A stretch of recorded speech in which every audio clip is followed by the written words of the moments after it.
Bonjour et bienvenue dans cette vidéo, nous allons commencer le chapitre sur les matrices. Grand 1, on va définir ce que c'est qu'une matrice. Voilà la définition, soit n et p deux antinaturels non nuls. Une matrice A de taille n fois p, c'est un tableau de nombres réels comportant n lignes et p colonnes. Et les nombres de ce tableau sont appelés les coefficients de la matrice. Par exemple, voilà une matrice qui a 2 lignes et 3 colonnes, donc avec des nombres à chaque endroit, pour chaque coefficient. C'est donc une matrice de taille 2 fois 3. De manière générale, une matrice A, c'est donc un tableau ainsi. On peut mettre autour des parenthèses ou des crochets aussi. Et puis donc le premier coefficient, ici sur la première ligne, première colonne, on peut l'appeler A11, puisque première ligne, première colonne. Le deuxième A12, c'est première ligne, deuxième colonne. A13, première ligne, troisième colonne, etc. Jusqu'à A1P avec la Pème colonne. Et puis, deuxième ligne, ça fera A21, deuxième ligne, première colonne, etc. De manière générale, le coefficient, c'est AIJ. Et puis, sur la dernière ligne, ce sera donc AN1, puisqu'on a N lignes, AN2, etc. jusqu'à ANP, le dernier coefficient. On peut noter le tableau comme ceci, ou simplement comme ça, A égale, entre parenthèses, AIJ, en disant que I va de 1 à N, et J de 1 à P. Donc AIJ, c'est le coefficient qui est situé à la IM ligne et à la JM colonne. Un peu de vocabulaire maintenant.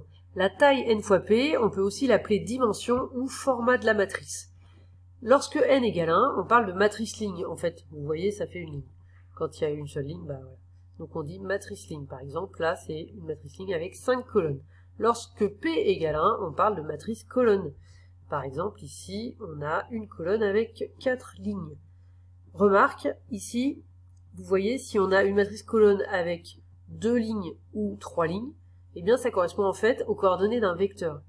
Donc 2 lignes quand on est dans le plan, avec 2 coordonnées, 3 lignes quand on est dans l'espace. Lorsque n égale à p, on dit que A est une matrice carrée, d'ordre n. Donc par exemple, voilà ici une matrice carrée d'ordre 3, 3 lignes, 3 colonnes. La matrice nulle d'ordre n, eh bien c'est tout simplement la matrice carrée avec des zéros partout. Donc d'ordre n, puisque n ligne, n colonne. Par exemple, O4 ici, eh bien c'est la matrice nulle d'ordre 4. Dans une matrice carrée d'ordre n, les coefficients A11, A12, etc., ANN, tous ceux qui ont le même numéro de ligne et de colonne, ça s'appelle les coefficients diagonaux, et ils forment la diagonale principale de la matrice. En fait, vous allez voir dans l'exemple là, c'est tout simplement les coefficients qui sont sur la diagonale. Une matrice diagonale d'ordre n, c'est une matrice carrée d'ordre n, dont tous les coefficients situés hors de la diagonale principale sont nuls. On peut aussi avoir des zéros sur la diagonale, mais en tout cas, tous les autres sont forcément égaux à 0. Donc voilà un exemple d'une matrice diagonale d'ordre 3. Et enfin, la matrice identité ou unité d'ordre n, c'est la matrice carrée d'ordre n, dont tous les coefficients situés sur la diagonale sont égaux à 1 et tous les autres égaux à 0. Et on la note IN. Donc par exemple, I4, voilà, on a 4 lignes, 4 colonnes, et puis on a des 1 sur la diagonale et des 0 partout ailleurs. C'est la matrice identité d'ordre 4.